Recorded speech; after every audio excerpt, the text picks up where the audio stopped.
This video is brought to you by Paperlike, the screen protector that makes drawing or writing on an iPad feel just like paper. Check out the link in the description to learn more. What is up guys, Karma Medic here and welcome back to another dose. If you're new to the channel, hi, my name is Nasser and I'm now a third year medical student studying at King's College London. And every day, whether I'm at university taking down lecture notes or I'm on clinical placement in the hospital writing down interesting things that I see on ward rounds, I'm using my iPad to take notes every single day. It's absolutely changed my life as a student and has been the single most valuable investment that I've made. I'm a huge fan of students using digital or electronic note-taking methods, and in this video I want to show you exactly why. If you are a student using the iPad Pro, I'd love to hear from you in the comments about how you use it in your day-to-day and what it's helped improve in your life. So as a medical student, I spend hundreds of hours sitting at my desk learning all kinds of different things about the human body, and so as you can imagine, I accumulate tons and tons of notes. Here are a couple of examples of what my notes look like. Tend to look something like this with pictures that I've taken from the lecture slide. Also have my subtitles here, and then everything underneath is sort of the information relevant to that subtitle. I use all kinds of different colors and note-taking techniques to help me remember things. I actually have a whole video on that. You guys can check it out over here. But over time, before I switched to the iPad, I accumulated so many different papers. You know what? Let me just show you. These are all the notes that I wrote during my university years at the University of Toronto. So this is my first year of medical school. And then these are all the notes that I wrote when studying for the MCAT. Hundreds and hundreds of pages of handwritten notes. These three big and heavy folders, which you really can't take anywhere with you. The iPad can fit probably 20 times as much information as this, all in one tiny thin electronic device. As much as I am neat and organized and I do everything in a very specific way, it's still difficult to go back through these paper notes and find anything that I need. And that's another thing that the iPad is amazing for. You can literally just Control F your whole iPad. You can find any word that you've written from any piece of notes anywhere. Let's say somewhere in these notes I want to find where I talked about bronchoconstriction. So I can go here and I can search bronchoconstriction. And even though my handwriting is absolutely horrible, over here I found there, bronchoconstriction. Where am I going to find bronchoconstriction in all of these papers and handwritten notes? That part of using an iPad honestly cannot be understated for university students. Anyways, let's put this away. It's taking up too much space.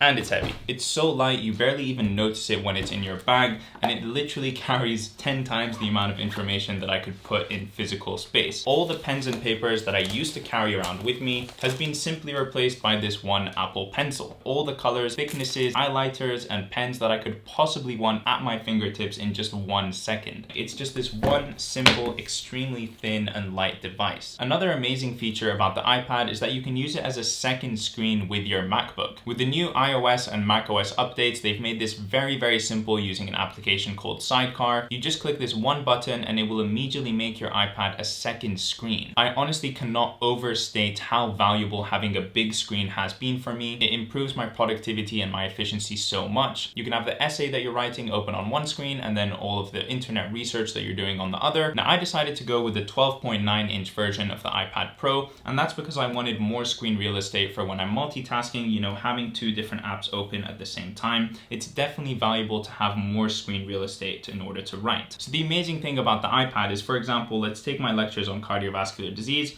Let's go to lecture 01. So this over here is the equivalent of one piece of paper. And especially if you hold this in portrait mode, you can see that this is the exact size of an A4 piece of paper, which made the transition for me from writing on paper to going fully digital in my life so much easier, and it felt so much more natural. Something else that really helped with that natural transition was the Paperlike screen protector. Besides actually protecting my screen from any scratches or fingerprints and things like that, it actually feels like you're writing on paper, which is just huge. And that's made my transition to digital note-taking just so much more smooth, feels so much more natural, and it's as if nothing has changed. I've just gained all of the upside that comes along with having an iPad. It feels familiar, it feels easy, and it eliminates that feeling of you writing on a slippery slab of glass. And that's honestly made my experience of taking notes on an iPad so much better. I'm really, really enjoying it. If you guys want to learn more about the Paperlike screen protector, you can check out the links in the description down below. If you're actually using an Apple Pencil and the iPad in order to take your notes as opposed to typing on a laptop, then you're actually using your brain every single time that you write down a word. I know that when I was in lectures at the University of Toronto with my old laptop, I would literally just sit there, almost be falling asleep and just typing away whatever it is that I was listening to, whatever the professor was saying. I did manage to get down all the material that the professor was saying, but the downside was I was basically learning explain nothing. Now that I actually have to write out anything that I think is important, I actually have to use my brain to convert whatever the professor is saying into a nice, concise, and easy thing for me to write down, and something that I can actually remember. And another thing that I really appreciate about the iPad is that in the future, if you ever want to add in new information or you want to delete something that's old,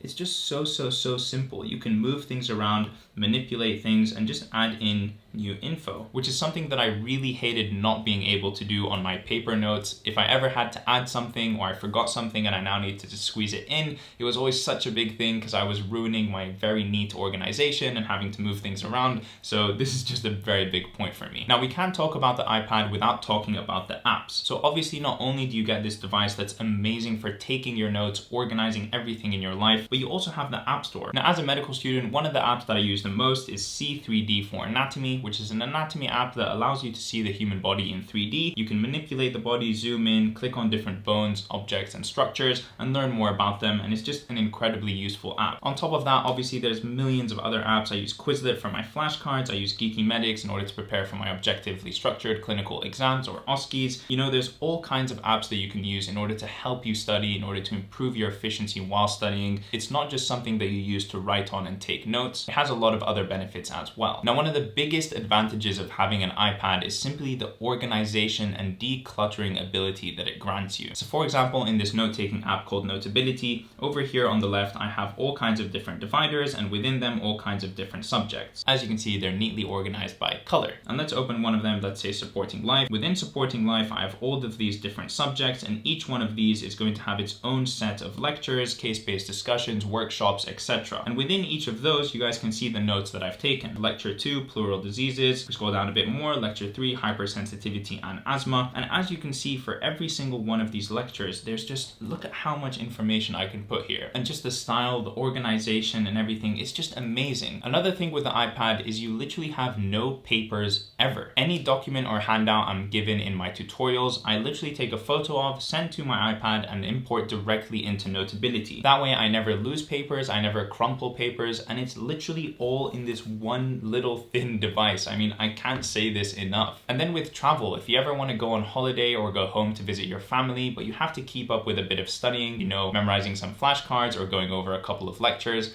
literally all you have to take with you is this. Before, when I used to travel home to see my family over the Christmas breaks, I would literally take 2 or 3 of these and revise from them. Even though I'm such an organized person, and trust me, I keep everything filed very well, this is still much less organized than my iPad. And this is much more difficult to look through and find the information that I really want. So it's also just amazing for travel. Another amazing thing about the iPad is that I know that I will never, ever lose my work. The note-taking app that I use, Notability, which you can watch an entire video on over here, I have on my iPad, on my MacBook, and on my iPhone. All of my notes will forever be stored online. I will literally never ever lose them. And if I want to access my notes anywhere in the world on any device, I can simply do that through OneDrive. So not only are all of my notes in one little thin device, but I can literally take them with me anywhere that I want, and I can access them from anywhere that I want. Back in the University of Toronto, 2 weeks before my final exam in 3rd year, I realized that I had lost one of these little paper bundles that I had made over the course of that year. And it was honestly so devastating. Those notes were gone forever, and I had to literally relearn and restudy so much material because I couldn't go over it quickly using my notes. It was a horrible experience, and to know that that will never ever happen with something like my iPad is just very reassuring. And the last thing that I want to say is that the base model of these iPads, the 64GB Wi-Fi version, is honestly enough in my opinion. You don't need data everywhere you go. Wi-Fi is pretty much everywhere, and you can almost always connect to it as a student. And then if you use your iPad mostly for studying, you know, you're not downloading Netflix movies or shows or anything like that, then 64GB is honestly probably going to be enough. And alright guys, I think that pretty much wraps up this video. I hope you've gotten a better idea of how it is that I use my iPad at school and why it is such an important purchase for me and how it's helped me improve my life as a student. If you enjoyed this video, don't forget to leave a like on it and leave me a comment down below as well, letting me know what you thought. Subscribe to see more content like this from me in the future, and I will see you in the next one. Peace!